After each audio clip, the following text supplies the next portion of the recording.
Hello, everyone, and welcome to our webinar, Bazinga, Business Travelers Beware, Starmer, Carney, and all things Trump. While the title brings a smile, the topic is a serious one. Global business travel is getting more and more complex with evolving compliance rules in the UK, USA, and Canada. We'll explore everything from visa distinctions and short term assignments to biometric border security and how politics on both sides of the Atlantic are shaping mobility.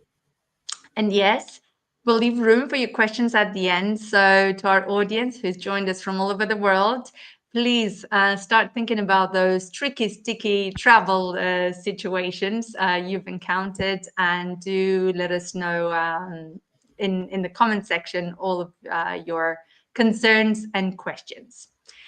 Today, I am thrilled to be joined by a powerhouse group of experts who've kindly beamed in from across the globe.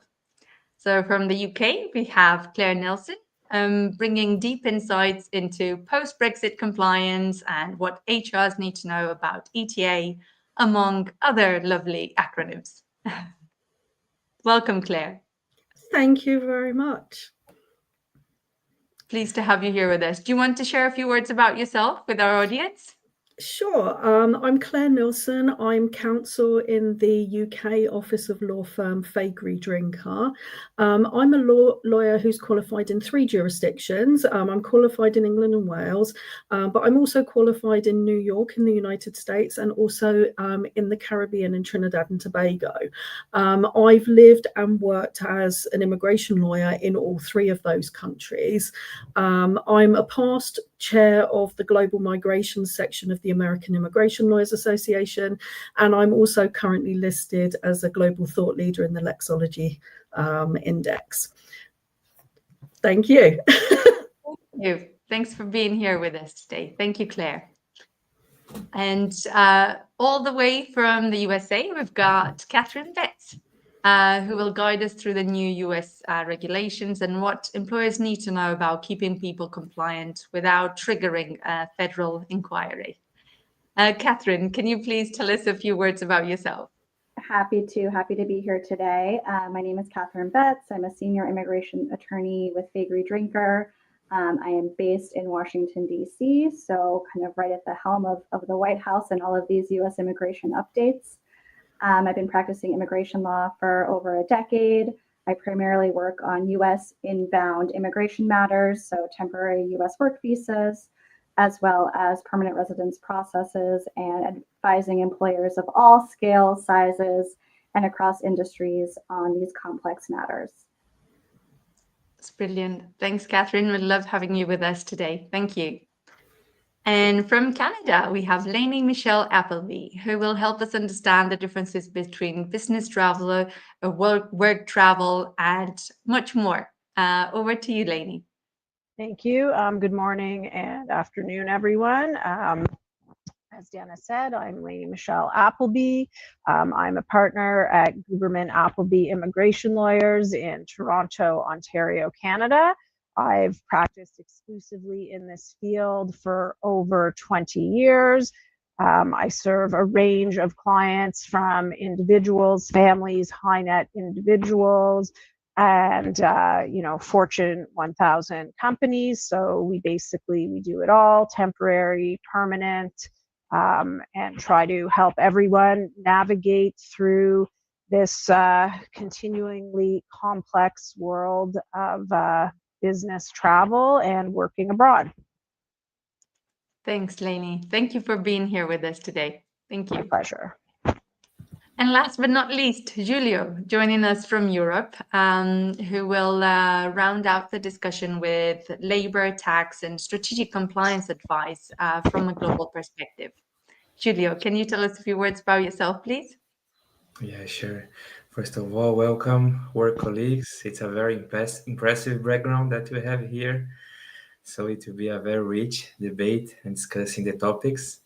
I'm a Brazilian. I worked already in Mozambique. I'm right now in Romania, in Cluj, for 3 years and a half. And my professional background, I started in Big Four consultants, KPMG and Deloitte.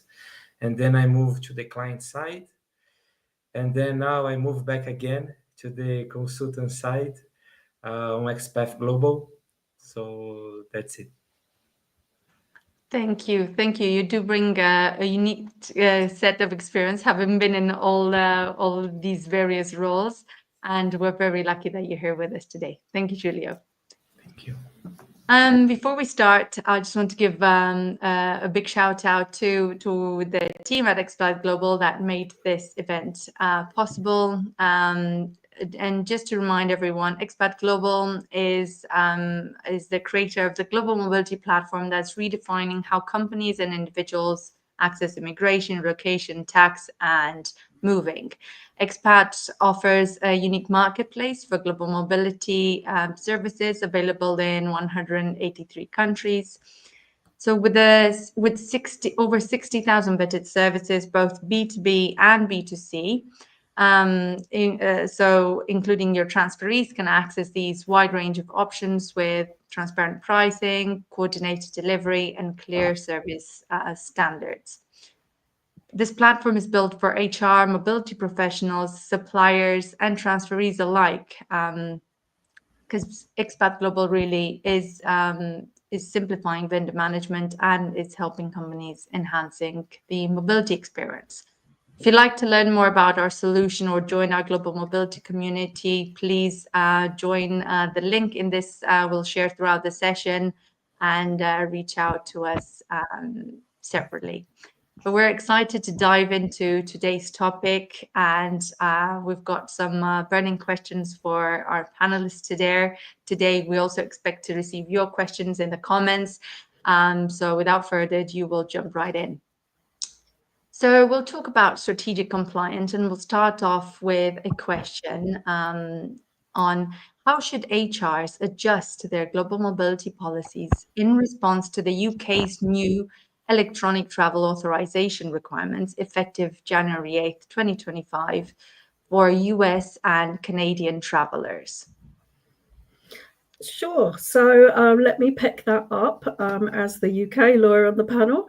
And the current Prime Minister and government are very clear that compliance is an ever-increasing issue upon which they want to concentrate with the view to eventually overhauling the immigration system. So it is very much an on-topic discussion for HR teams with their global mobility policies. In terms of what they should do, in updating those policies, the company should include details of the new UK ETA requirement. Your question referred to US and Canadian travelers.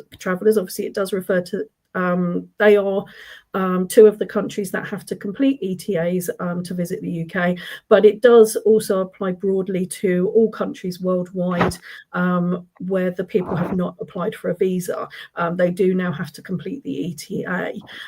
In terms of the global mobility policies, companies should ensure that all relevant employees are aware of the new ETA requirements and provide detailed instructions of where and how to apply for an ETA. An organisation could offer assistance in terms of the ETA guidelines, or may also alternatively consider engaging assistance from an outside provider.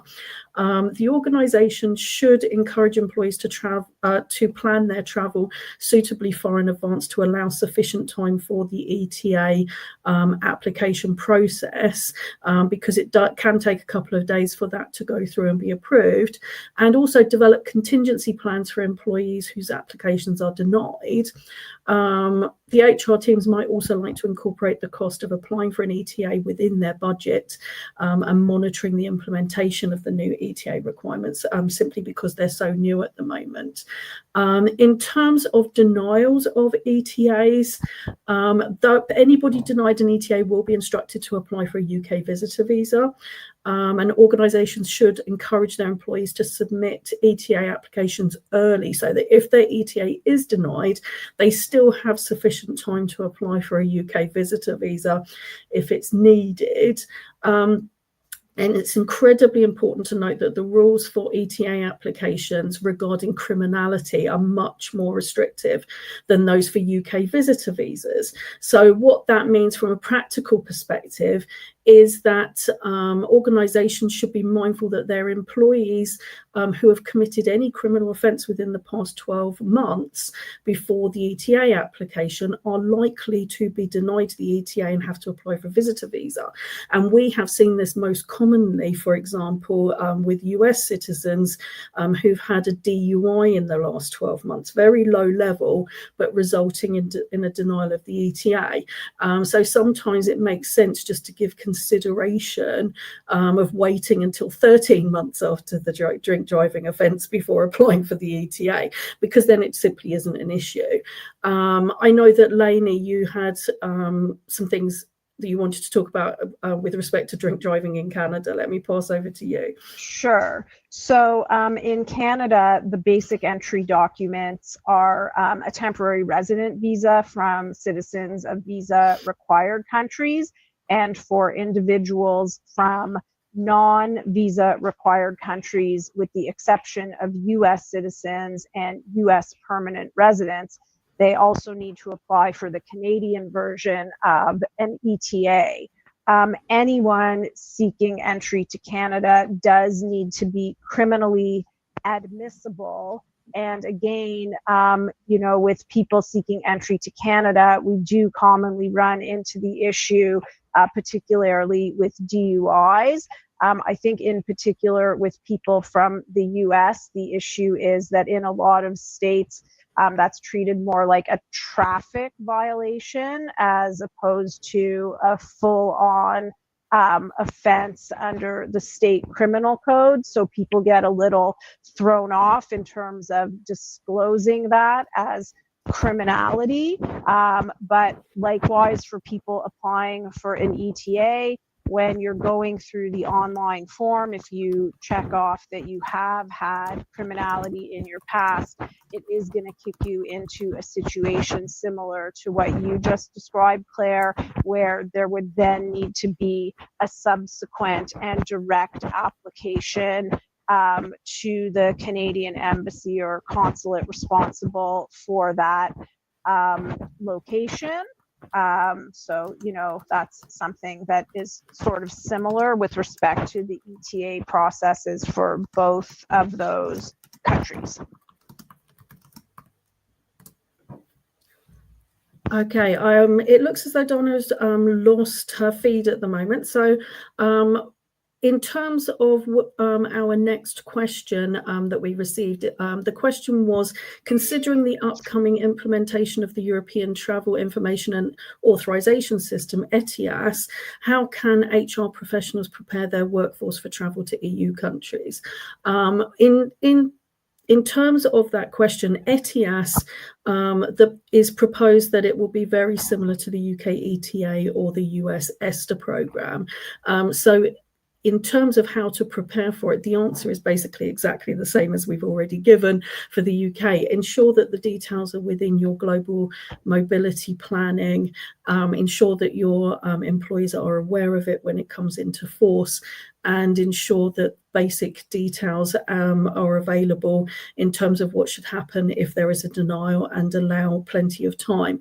The ETIAS system is one that has been in discussion for a long time and has had various proposed implementation dates, and has now been pushed back from 2025 to 2026 in terms of implementation. But what you have to bear in mind with the ETIAS system is that it covers multiple countries, as opposed to the ESTA that is solely in the US and the ETA solely in the UK, for example. And so the reason for the pushback of the implementation dates is that the various countries in question have had trouble aligning their processes to ensure standard introduction across the zone. So that's why we are seeing the pushback date currently to 2026. Donna, are you back online? Okay, so let me go to the next question, which is, what are the key distinctions between business and work visas across the UK, US, and Canada? And how can HR ensure employees are correctly categorised to avoid compliance issues? So why don't I give you a rest from my voice for a moment and pass over to Lainey. Sure, by all means. So, first of all, from the Canadian perspective, work is any activity that can be construed as entering the labor market, and it's not necessarily driven by source of remuneration. Of course, if you are getting paid by a Canadian source, then more than likely a work permit will be required. But there's many instances, even when a traveler remains on the foreign payroll, the activities that you're carrying out in Canada could still be work. So clear examples of business visitor activity are attending internal meetings, meeting with clients to negotiate a contract, pitching a product. If it is for contract negotiation, that would be sort of the limit as a business visitor. If you're executing the tasks indicated in the contract, then that would be work, and you would need a work permit. Anything that you come to Canada that would have a productive work result would likely need a work permit. So, for example, if a foreign architecture firm is retained on a Canadian a project, then a work permit would be required. If you're coming to do a consulting gig, a work permit would be required. The maximum duration of stay for a business visitor would be 6 months, but typically your entry would be aligned with the particular purpose of your business trip. And then, as I noted, if you are entering the labor market, then a work permit strategy would be required. So, for example, for EU countries, we would probably look at the Canada-Europe trade agreement to see if there was a category that fits the individual as a professional, a contractual service provider, an intercompany transfer. Unlike in the US, where the work permit categories are sort of alphabetized and very specific, Canada has many trade agreements with, as I mentioned, European countries, a lot of the South American countries, some of the Trans-Pacific countries such as Australia, Japan. So, that's sort of the first place that we look, because those are tools that really give for a lot of work permit opportunities. Of course, for Americans and Mexicans, there's the Canada-US-Mexico agreement. And if those are not optimal solutions, then we would look at things like significant benefits to Canada. If the individual happens to be a French speaker, we have a special work permit category for Francophones. So there is a lot of opportunity to be creative if it's determined that what the individual coming to do does not clearly fit into that business visitor bucket. There's sort of a workaround category. So now you guys will have to pay attention until I reveal what that is later in our discussion. Thanks, lady. Thanks for building the excitement there. Yes, I know. I keep everyone on their toes. Thank you. Sorry, Catherine, I interrupted.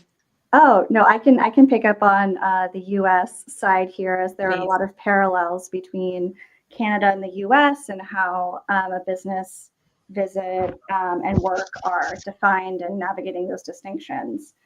So in the US, work is any labor performed in the US market, which directly or indirectly financially benefits a US company. So that is super vague. There are kind of clear examples like in Canada of what business visitors in the US can do. And so what these folks can do without getting a work permit would include attending a convention or conference on specific dates, coming to consult with colleagues in the US, and those types of activities. Participating in a short-term training, as well as negotiating a contract. The source of remuneration, are you paid by a US company? Are you paid by the foreign company?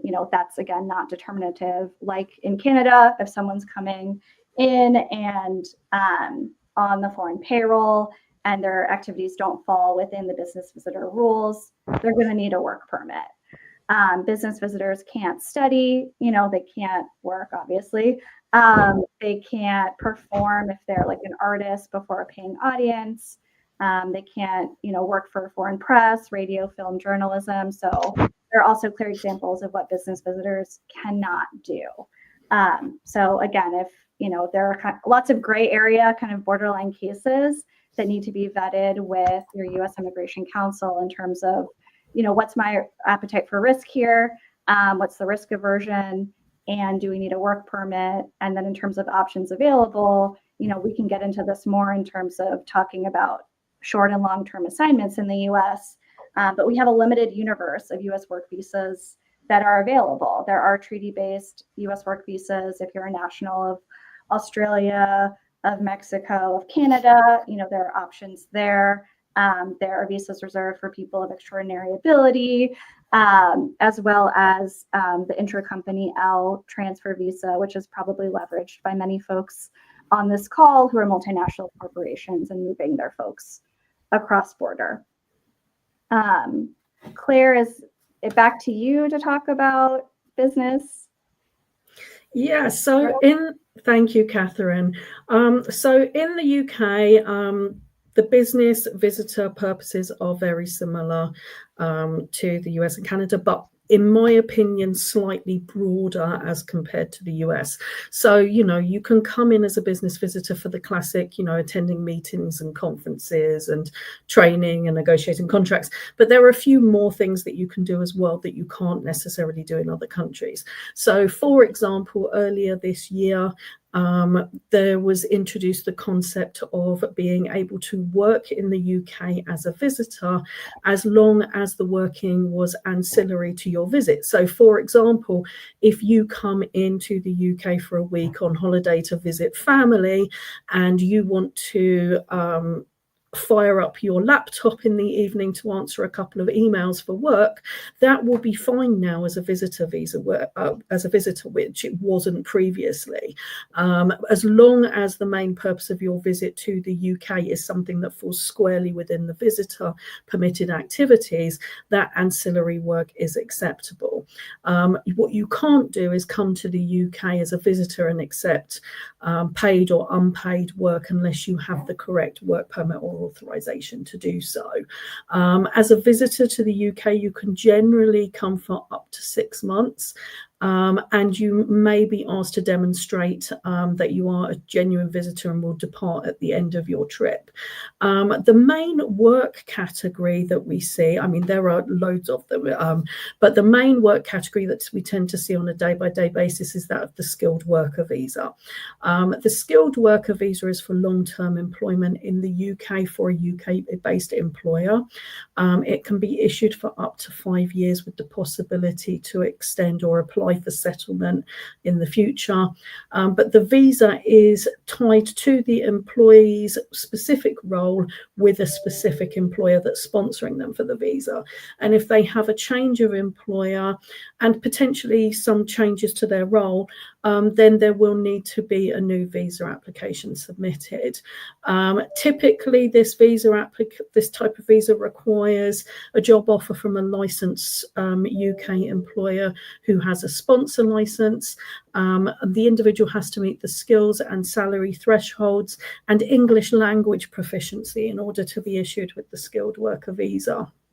HR can really ensure that their employees are correctly categorised to avoid compliance issues by referring to the immigration rules to ensure that the reason for the employee's travel falls within the relevant immigration category. And then I think back over to Donna and Julio.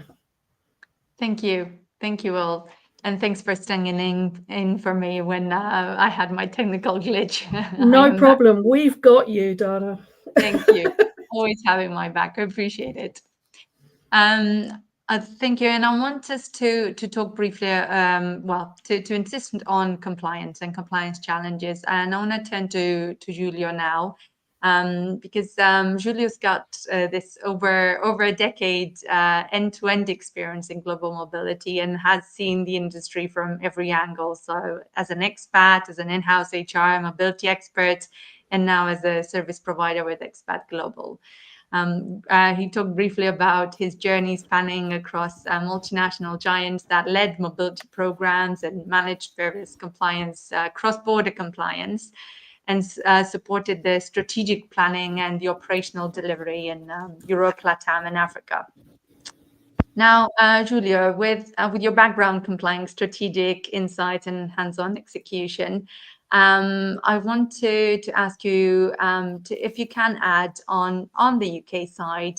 We talked about England post-Brexit. I want to insist on this and find out from your experience, what are the main legal compliance challenges for expatriates in this area, especially regarding visas and work permits, and how can HRs ensure compliance? Yeah, it's a very good question and very complex to answer. So post-Brexit, UK immigration has become significantly more complex. Visa salary thresholds have risen sharply. Family and dependent rules are tighter, and digital systems are struggling to keep up. HR teams face rising costs, shifting rules, and uncertainty around future changes. To stay compliant, it's critical to act early, monitor updates closely, and ensure robust support for both employers and expatriates navigating this evolving landscape. A common gap is the lack of updates on visa rules changes and the bureaucracy to obtain sponsorship license. Thank you. That's very well said, and it's in agreement with everything the ladies have presented earlier as well. Just one thing to add from me, I guess what's important is indeed to stay up to date with what is happening, but no one can expect HRs and global mobility professionals to know it all and stay on top of the legislation in every single country. So it's important to understand your challenges, understand that you can rely on vendors, work with your vendors, and also something that we know we promote highly is really the use of technology. Use technology because you can reach out and have a tracked, streamlined communication with your providers as well as with your internal teams that are affected by this. So I cannot stress this enough. Technology and a trusted service partner is what's key in really managing any compliance challenges that come your way. If I could just mention something on top of what Julia said, Sure. thank you. One thing that was interesting post-Brexit is obviously pre-Brexit EU nationals were not accustomed to having to get work visas to work in the UK. And before that time, it used to be that the visa that existed then that was the equivalent to what is now the skilled worker visa, the minimum educational requirement used to be the equivalent of sort of a bachelor degree type level. And post-Brexit, as a way of sort of softening the landing for those European nationals who weren't accustomed to having to qualify for work visas, that educational level actually dropped. So the required educational level now is more akin to that of a high school graduate. So actually, in dropping that level to make things more amenable to European nationals, that level was also dropped consistently for workers worldwide. So people who would not have previously qualified for a UK visa from non-EU countries did and do qualify post-Brexit because the educational level was dropped. So if I were to get my crystal ball out and consider what might happen in the future, I would suspect that at some time in the future, that educational level might go back up again to be more akin to that of a bachelor's degree level. But thank you, Julia. I agree with everything that you said there. I just wanted to add that point. It's brilliant. Thank you. Thanks, Claire. And moving on to the complexities of short-term versus long-term postings into these three countries.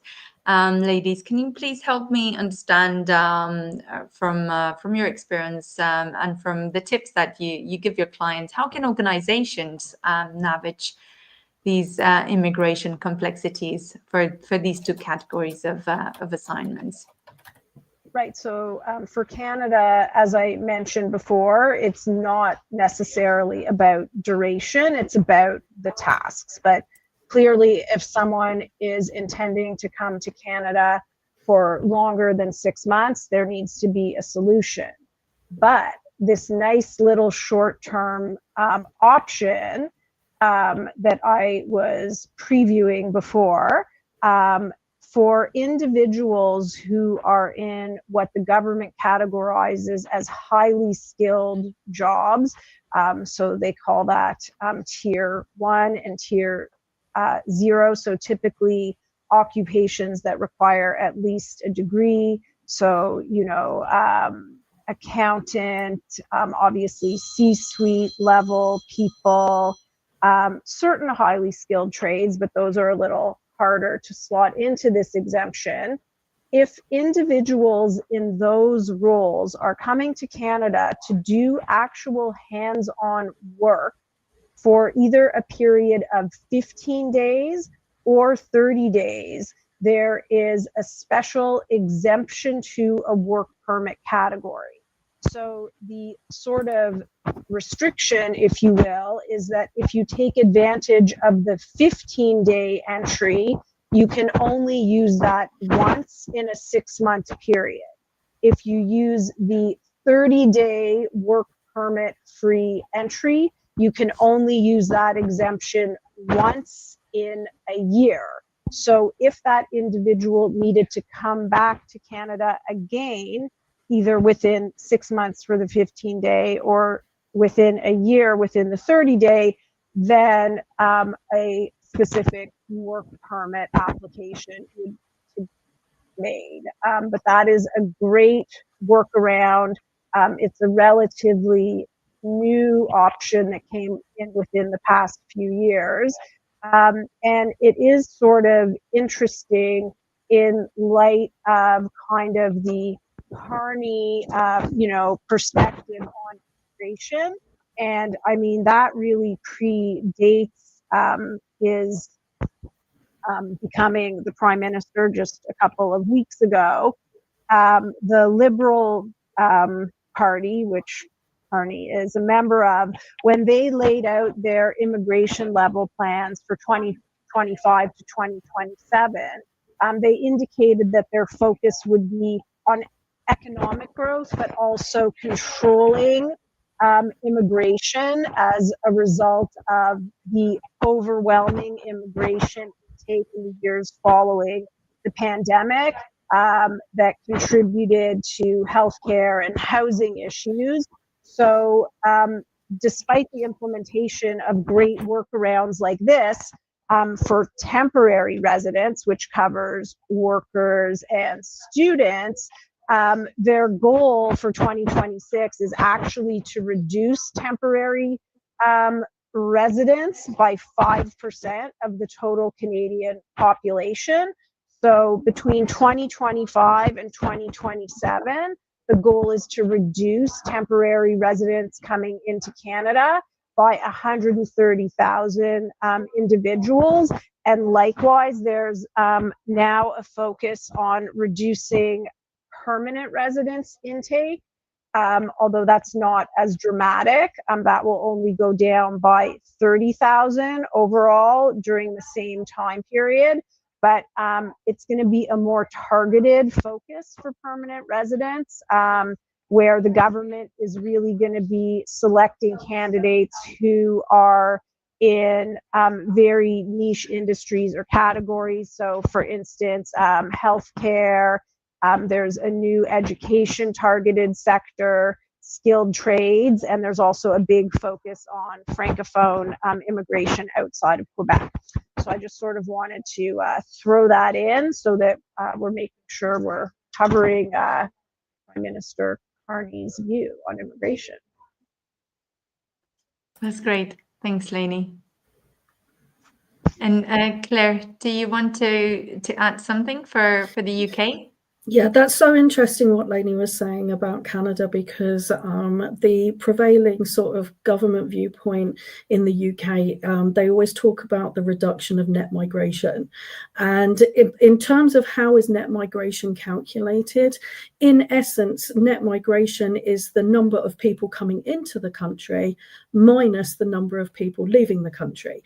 And so since Brexit, there have been less people leaving the country. So there's not necessarily been that many more coming in, but the math that you have in that equation makes it look as though net migration is rising significantly when actually it's just less people leaving. Interestingly, in terms of how organizations can navigate the immigration complexities of short-term versus long-term, I think the first thing is consistency. So in the global migration policy, you want to make sure that you're consistently laying out how and when the company will sponsor visas, under what circumstances people can be transferred. You do not want to be accused of giving preferential treatment to one group of people over another. So look at the consistency of the company policies generally.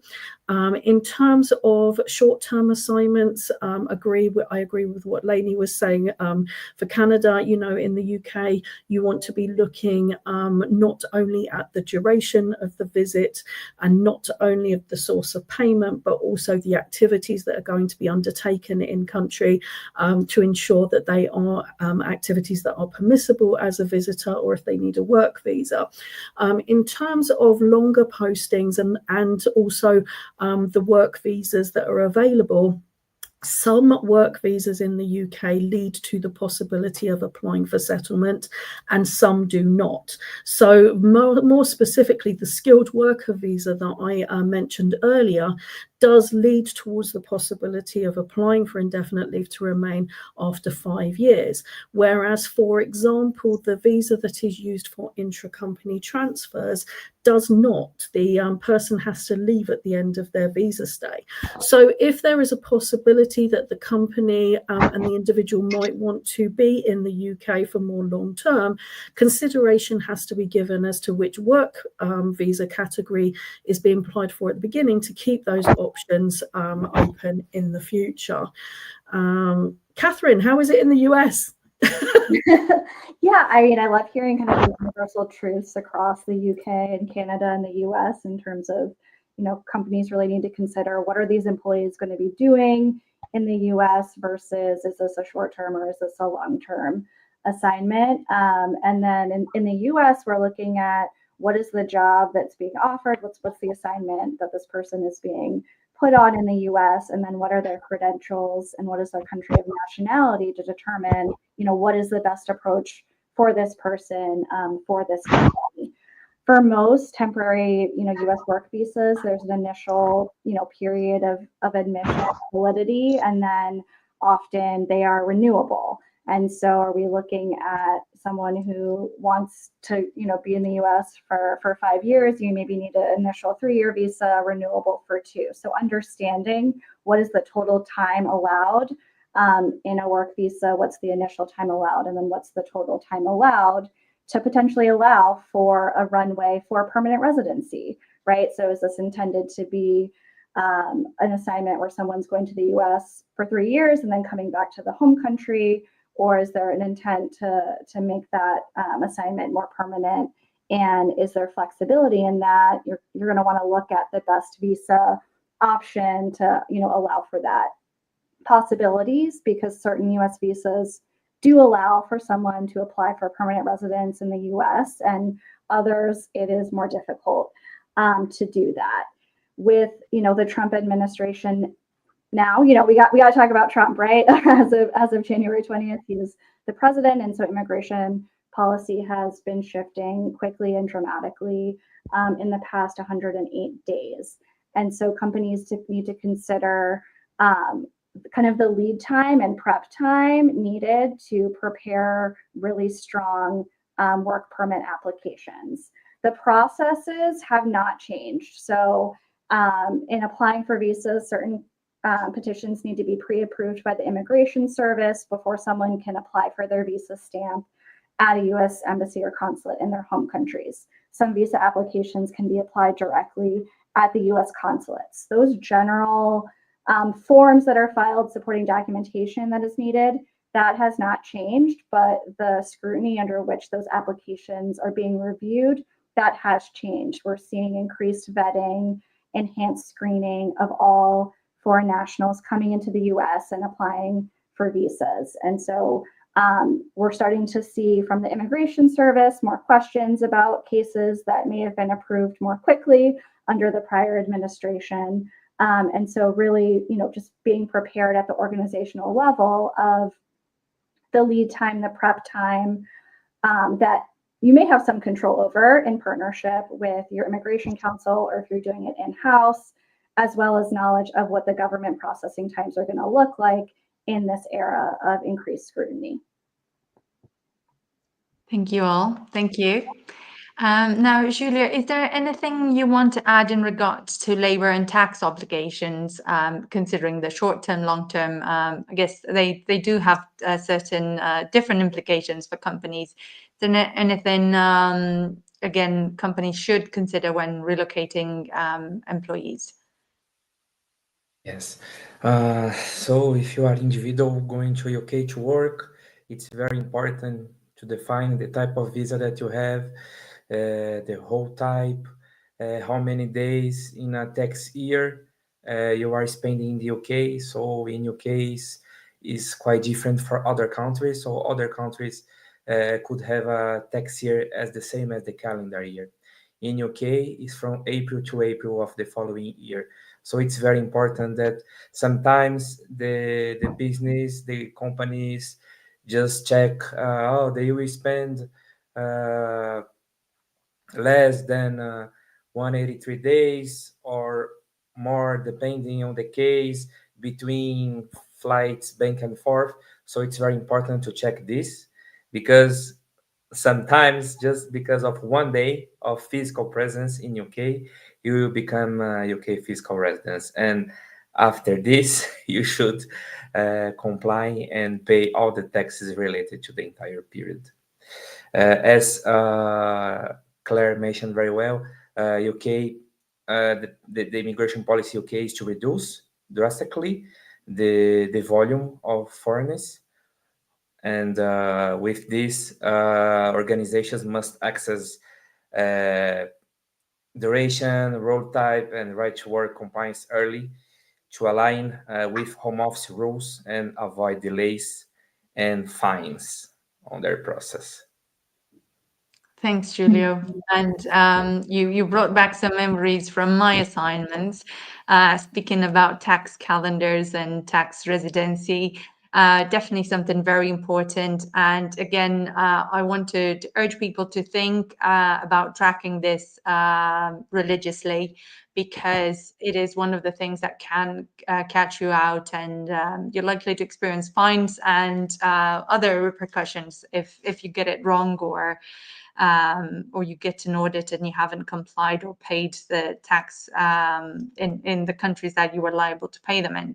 Now, again, Expat Global can help here with a tax calendar that's incorporated, that can easily be kept on a mobile app by the employees and shared with the relevant HR and global mobility professionals. So you don't have to rely on the end users to keep tabs in various spreadsheets or notes or emails. They ought to be using a system to track this, a system that can like Expat Global, where you can audit that information and can see it in real time for their whereabouts. Again, speaking to clients, I understand this is difficult to preach to employees, but by all means, education is really important, and it has to be tracked and reported on. So thank you. Now, we talked about the political developments. We mentioned some names there. There's a lot of changes in that space, we know. So on top of what we've discussed already, what other key considerations HR professionals should keep in mind for border crossings for each country, please? I will start with that one.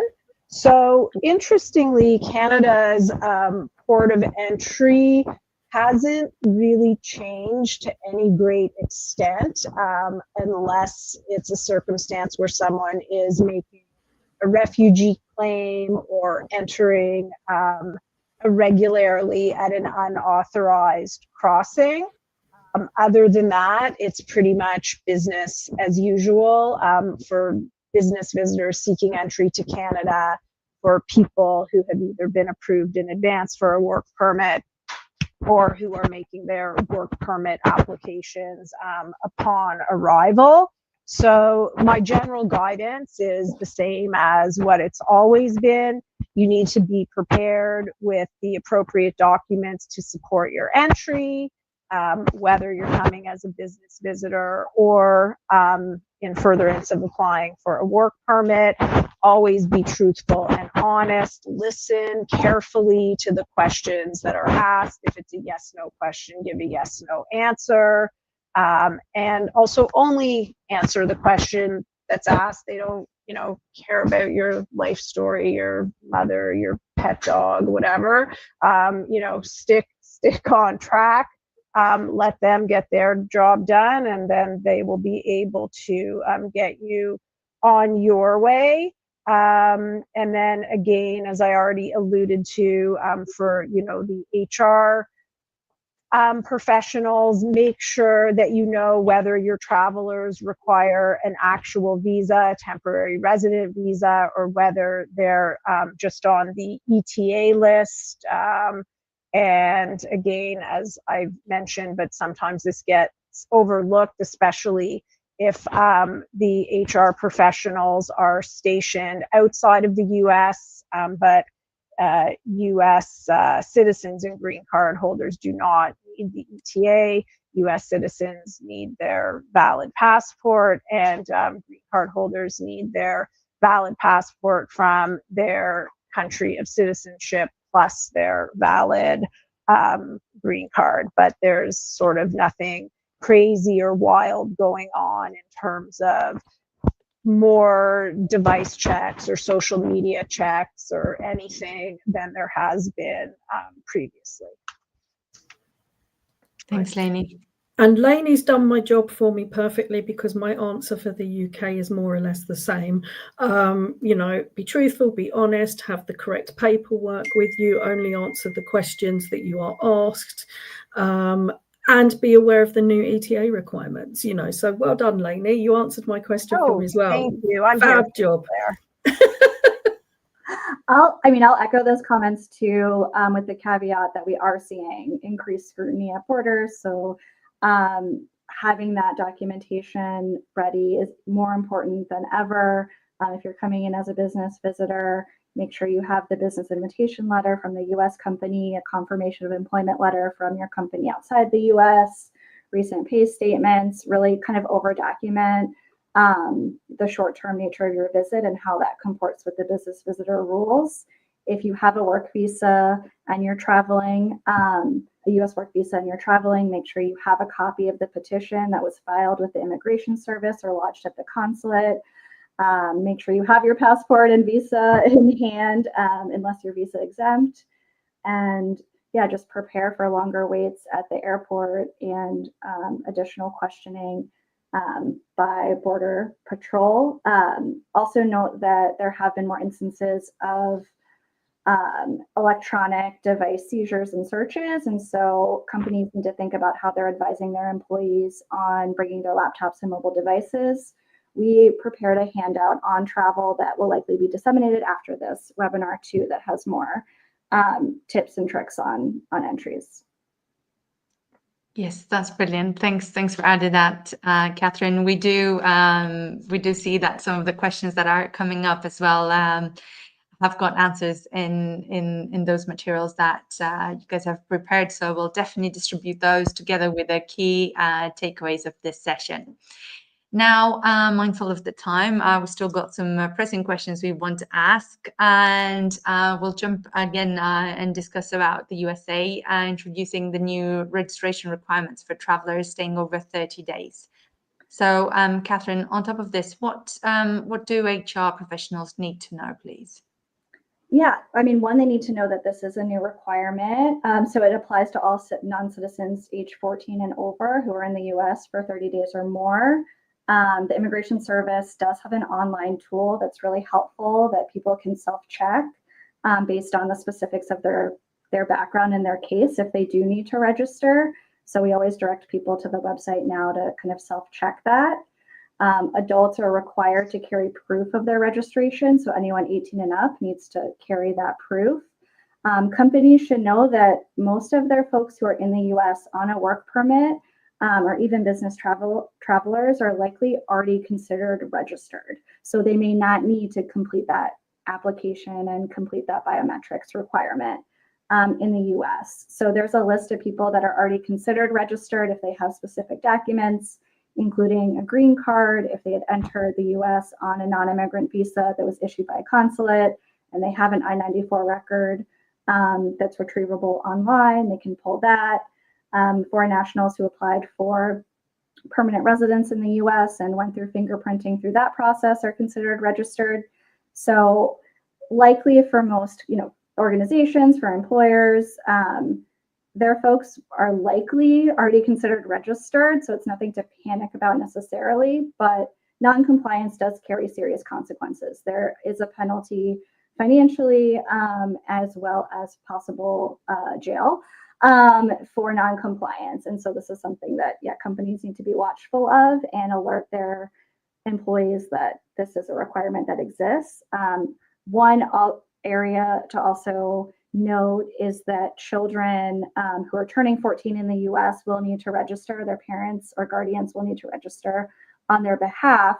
And so that is a scenario where you might have an executive, say in the US, who transferred with their family and children under 14. They haven't left the US, they turn 14, they do need to register on their behalf. So that's something to note that could be lost. Thank you. And you touched briefly on biometric data collection. So with these advancements coming our way and digital border controls, how are these advancements reshaping the landscape of international business travel? Claire, would you like to start since the UK's ETA systems? Yeah, so with the ETA system, no biometrics are collected. So in the UK, biometrics are generally only collected for people applying for visas. In terms of the ETA system, need to be aware of cost, currently £16 to apply for the ETA, and need to be aware of timing, but no real biometrics involved at this point in time. Where we are doing well in the UK is in terms of entry through the airport. We do have a lot of automated entry through the airport through e-gates for various nationalities. I myself travelled in through Heathrow on Friday, and the e-gates that I travelled through, despite there being about a dozen flights that arrived at the same time, I was through within about 8 minutes. And that's not only because I'm a British citizen, that same line also had US citizens, Canadian citizens, and many other countries in it. So it was moving very swiftly. I won't tell you how long it took me to get into the US last Monday. by comparison. I'll allow you to imagine that one. The other thing that is interesting in the UK is that we are moving towards an e-visa system, meaning that many people now do not get either visas in their passports or biometric permits. Many of those people now have online accounts and from that online account they can manage their immigration status and provide evidence of that immigration status onto other people. So, for example, employers or landlords in the UK as evidence of their immigration status. Who'd like to take it next? Lainey? Sure. So people who are applying for work permits, whether it's at the port of entry or in advance through a consulate or embassy, they will provide biometrics. If you are applying for a formal temporary resident visa, you will give biometrics. People who are coming as business visitors on an ETA, no biometrics. So again, this comes down to whether you're visa exempt, not visa exempt for visitors, and then work permit applicants, it's going to be always. Yeah, Thank you. Similar to Canada in the US, people who are applying for US work visas or family-based visas at consulates and embassies, they provide biometrics. People in the US who are applying for a work permit, who may be applying for US permanent residency, they do provide biometrics. So that's kind of routine. It hasn't really changed kind of in terms of our processes and requirements. We have facial recognitions and photos taken at the airport. That was something I noted as I was traveling into the US from international travel on Saturday. I think at this point, a digital visa program is likely aspirational. So much of the US immigration process is still in paper. That is a goal of the Trump administration, to digitize and to move more of our processes online, but we'll kind of see how that shakes out with other competing priorities. Yes, thank you. Indeed. Now we have one final question before we open the stage for the Q&A we got from our audience. So I'm going to ask you all to please share some best practice or some advice that HRs can adopt to future-proof their global mobility programs against this rapidly changing immigration laws and travel regulations. So, Julia, I'm going to start with you, please. Sure. It's very important that HR should invest in agile mobility strategies, maintain strong compliance tracking, and build a relationship with suppliers. Scenario planning and regular policy reviews help adapt quickly to regulatory changes. On this, technology is the key. Using integrated mobility platforms streamlines visa tracking, ensures compliance, and provides real-time updates. So with all of this, it's helping HR respond faster and manage complexity more effectively. That's right. Thank you. And just to add to your point, I guess technology, and people, when they hear technology, they think high investment. Oh, I need to invest in a platform. I need to spend more money to do this. Well, technology like the one provided by xpath.global can actually help you save money and reduce your mobility costs. So if you haven't already checked it out, do come in and discuss with us about your mobility needs. But going back to our panelists, any other piece of advice, any other best practice we haven't already captured that you'd like to offer to our audience, please?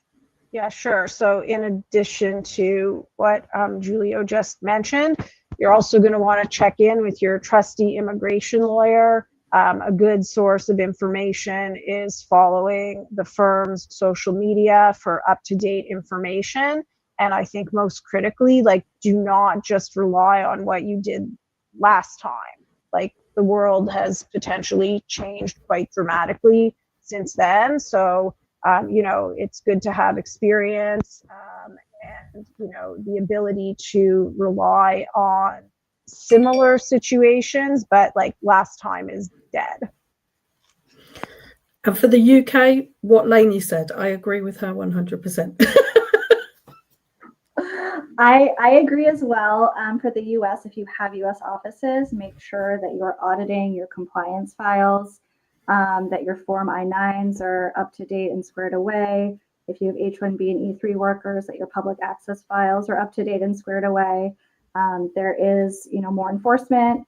There are more site visits by US immigration officials at employer work sites. So make sure your front office knows how to handle those visits and that your documents are in order.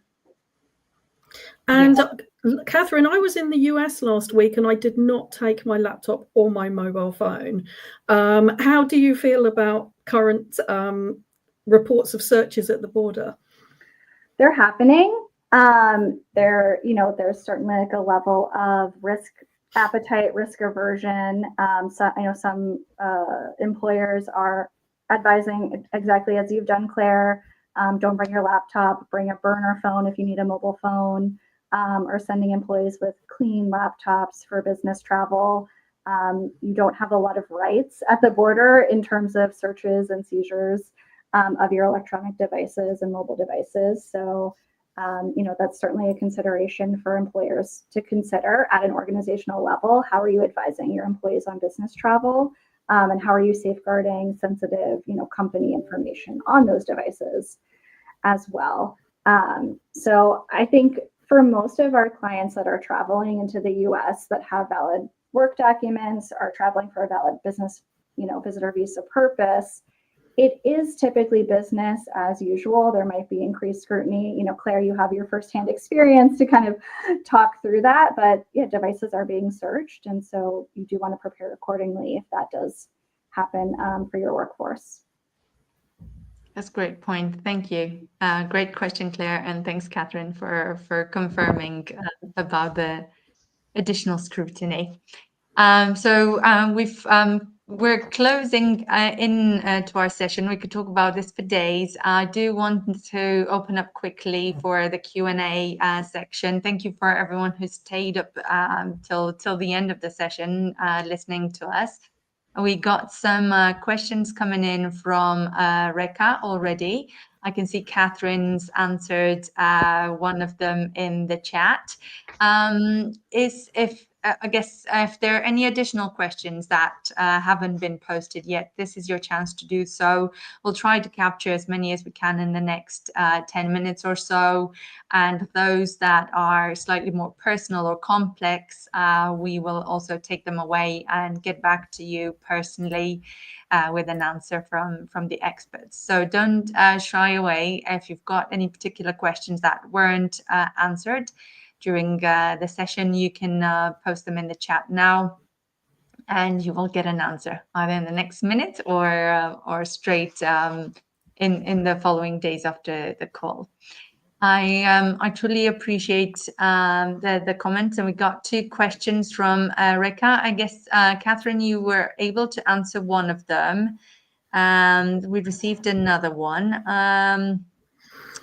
around an extra question through Esther that's being asked. If the person is active on social media, and if we know, how thoroughly is this checked upon entry in the US? Yeah, the social media is something that the consulates, the State Department has been asking about for a number of years now on like the DS-160 application. So it's not necessarily new in terms of providing your social media identifiers or handles. The extent to which this has been checked, I think there's an uptick in this. We're really seeing this for students who have been in the US on student visas and engaged in certain political speech. And so there's, a lot kind of evolving around that in that space. And that is a whole other hour of conversation. If you have questions about student issues, we have our own kind of like expert channel on that, but it is being checked. Are they spending hours kind of combing through all of your Instagram posts from, 2014? Probably not. But our recommendation is Google yourself, right? See what comes up kind of immediately, because border officers, consular officers, that's what's going to first kind of come to mind when they enter your handles and they enter your name in Google. So make sure that all looks good and looks clean. And if you need to do some tidying up on your social media, please do that. I love that tip. That's a great tip. Yes, perfect. Thank you. Thanks, Catherine. Let's see if we've got any more questions. Like I said, we will take any other questions that we have from our audience. We'll address them separately. And if there's individual personal discussions that need to take place, there's a personal question you don't necessarily want to ask in this session, but is relevant to the topic and you do need help with, we can and we will provide from xpath.global a consultation session, which is available free of charge to all of you who joined the session. If you've got any mobility challenges, and not necessarily immigration or relocation, taxation, moving, anything related to any mobility challenge, we're here to assist you, point you in the right direction, and answer your queries. So don't hesitate to drop in your comments or contact us outside of this session. Both myself and the panelists here are excited and eager to continue discussing with you and help you with your future mobility challenges. I'll just check one more time if there's any questions. More questions might come to mind after we let people digest the materials that we'll be sending out. Just a reminder, we will be sending out the video and the recording of the session for those that were unable to stay till the end. We'll send the key takeaways with some useful materials on the subject that was discussed today. Appreciate it's quite complex and we don't get to cover an awful lot in the 1 hour that we have. We promise to have more exciting events for you. And when there's no more questions, I just want to thank everyone who joined us today and stayed till the end. And like I said, time is never enough when discussing such a topic. If you got any more questions to mind, you can also drop me an email. I'll write my email address in the chat. It's dana.teodorescu@xpath.global, and I'll make sure you get an answer from our panelists or from any other relevant department internally that can help with your query. Now, remember, if you're exploring any global mobility services or you need a technology solution to manage all aspects of global mobility, if you're looking at saving costs or improving compliance, the team at xpath Global is here to help address your needs. Thanks again for your participation. Thank you, my lovely panelists, experts from around the world, Claire, Lainey, and Catherine, Giulio, for joining me today. We had a great session thanks to you. I'm very, very grateful for all the insights that you've shared. Thank you. And I hope we stay in touch. I hope we all get a chance to meet in person soon. And thank you all for being part of this conversation. Until next time, take care and safe travels to you and your teams. Thank you. Thank you. At xpath Global, we believe managing a global workforce does